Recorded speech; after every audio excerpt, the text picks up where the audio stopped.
pong daan na maluwag, meron pong daan na masikip.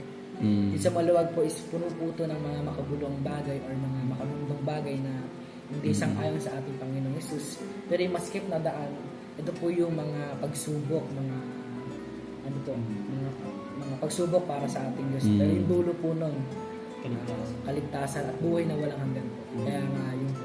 Tsaka yung siguro po yung share ko lang dito sa mga anak ko natin na yung ano nga po sa mga magulang, sundin niyo po dahil ito yung unang utos na may kalakip na pangako na walang hanggan. Share ko lang po sa inyo na we have differences before and after.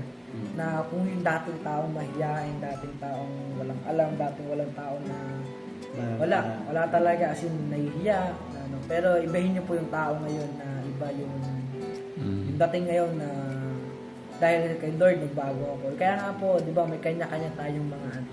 Ako na po dati pagka mga ganun po, nahihiya po ako. Kasi pero pagka sigad talaga po yung nanguna sa atin. Tama. Iba po yung pakiramdam. Promise, swear to God. Wala, iba po yung pakiramdam yung pagka... Sa stage po, pagka tao yung tinignan nyo, mahihiya kayo. Dahil po, asin po talaga is marami po tao. Sobrang dami po.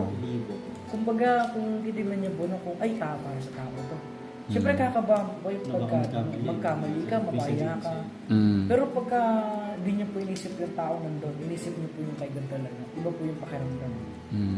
Kaya, kumbaga nga po, sabi nga po sa tinulog ko kanina na do it for the Lord your God, not for you, my master.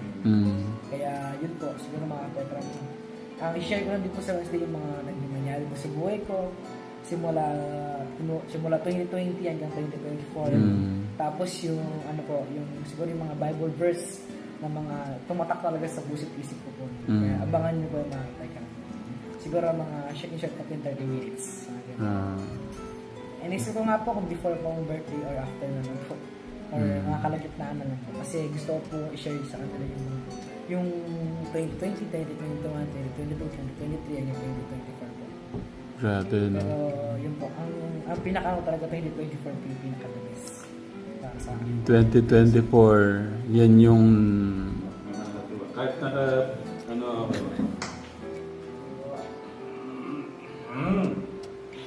Suportahan ka din. Si kuya mo din, susuportahan. Kasi may mga... Basta abangan nyo ka, Tekram. May mga kanya-kanya silang ano... Parang gusto ko magkaroon nga sila ng maging mamulat sila sa ano ka, Tekram. Abangan nyo po. Abot na po yung mga business po dito. So, yan. Abangan nyo na lang po. Medyo...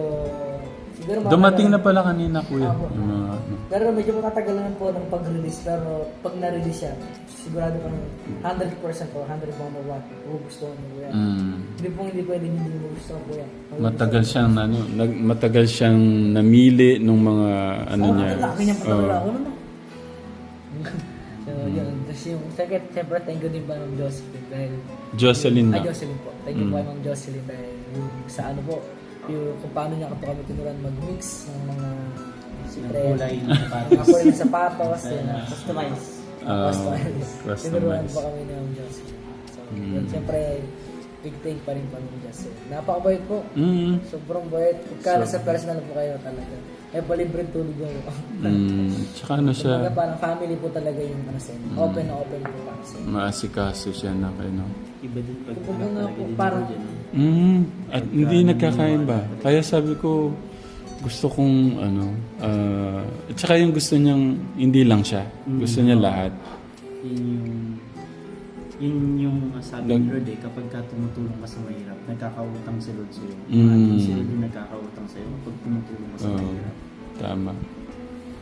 Kaya si Lord yung magbabalik din. Hindi mo maintindihan paano nangyayari yung sa buhay mo. Talagang si Lord talaga yung explanation ng bakit siya nangyayari. Kaya nga, basta pag in-honor mo siya, you will be blessed beyond your expectation. Iyon yung pakakatandaan niya. Pagka in-honor niya mo talaga sa ganyan, in-expect mo na ganito lang po yung gusto kong buhay. Mas higit pa po dun sa pero pag in-expect mo, pagka niya po in-honor sa ganyan, ganitong buhay na gusto niya, mawawala. Pero ano, kuya, kumbaga wag kayong mag-expect. Parang kasi yung ginagawa niyo dahil yun yung gusto ng puso niyo. Hindi dahil... Tama yun. Yung sinisik ninyo si Lord dahil mahal niyo si Lord, hindi dahil may gusto kayo. Kasi itong kung ano na yung meron tayo, hindi ko naman talaga, ano ko yung magkaroon ng maayos na ano. Pero Ganito kalaki. yung kumbaga,